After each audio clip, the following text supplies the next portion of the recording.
പ്രിയപ്പെട്ടവരെ നമസ്കാരം. കേരളത്തിന്റെ സാമൂഹ്യക്ഷേമ പദ്ധതികളുടെ ചരിത്രത്തിൽ ഹൃദയലിപികളാൽ അടയാളപ്പെടുത്തപ്പെട്ട മനോഹരമായ ഒരു ദിനമാണ് കടന്നുപോയത്. ഭവനരഹിതരായ 5 ലക്ഷം കുടുംബങ്ങൾക്ക്, ചുരുക്കി പറഞ്ഞാൽ ഏകദേശം 20 ലക്ഷം ജനങ്ങൾക്ക് തലചായ്ക്കാൻ സ്വന്തമായൊരിടം എന്ന സ്വപ്നം, അവരുടെ ഹൃദയാഭിലാഷം നിറവേറ്റപ്പെട്ട മഹത്തായൊരു ദിവസമാണിത്.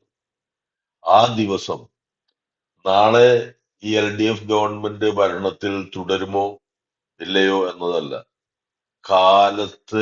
കാലം അടയാളപ്പെടുത്തിയ ദിവസമാണിന്ന്. ഈ ജനത, ഈ കേരള ജനതയെ ഹൃദയത്തോട് ചേർത്ത് നിർത്തിയ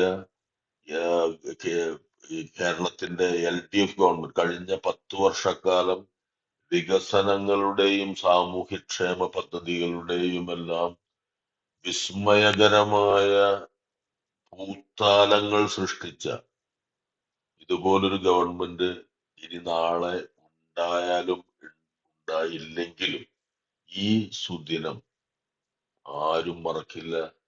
അത് ഈ ഭൂമി മലയാളം ഉള്ള കാലം വരെ നന്ദിയോടെ ഓരോ മലയാളിയും ഈ ദിനത്തെ ഓർത്തിരിക്കും. പ്രത്യേകിച്ച് ഭവനരഹിതരായ ഈ 5 ലക്ഷം കുടുംബങ്ങൾ. വീണ്ടും 5 ലക്ഷം വീടുകളുടെ പ്രഖ്യാപനം കൂടി ഇന്ന് മുഖ്യമന്ത്രി നടത്തുകയുണ്ടായി. അതുപോലെ പട്ടയം കിട്ടാൻ യാതൊരു സാധ്യതയുമില്ലാതെ അനേക വർഷങ്ങളായി അലഞ്ഞു തിരിഞ്ഞ് നടന്നിരുന്ന ജനതയ്ക്ക് 4.5 ലക്ഷത്തോളം വരുന്ന പട്ടയരഹിതരായ ഭൂമിയിൽ, പട്ടയമില്ലാത്ത ഭൂമിയിൽ അധിവസിച്ചിരുന്ന ജനങ്ങൾക്ക് പട്ടയം കൊടുക്കാനുള്ള പ്രഖ്യാപനം കൂടി സംഭവിച്ച മഹത്തായ ദിനമാണിന്ന്. ആരെങ്കിലും എന്തെങ്കിലുമൊക്കെ പറഞ്ഞോട്ടെ, പണ്ട് ഞങ്ങൾ മുദ്രാവാക്യം വിളിച്ച പോലെ വേട്ടപ്പട്ടി കുരയ്ക്കട്ടെ, അതിലൊന്നും യാതൊരു കാര്യമില്ല. അത് ഈ ഗവൺമെന്റ് ഈ ജനങ്ങൾക്ക് വേണ്ടിയാണ്. പരിമിതമായ ഈ ജനാധിപത്യ സംവിധാനത്തിൽ നമ്മുടെ നാട് ഒരു സോഷ്യലിസ്റ്റ് രാജ്യമല്ല എന്ന് നമ്മൾ ഓർത്തിരിക്കണം.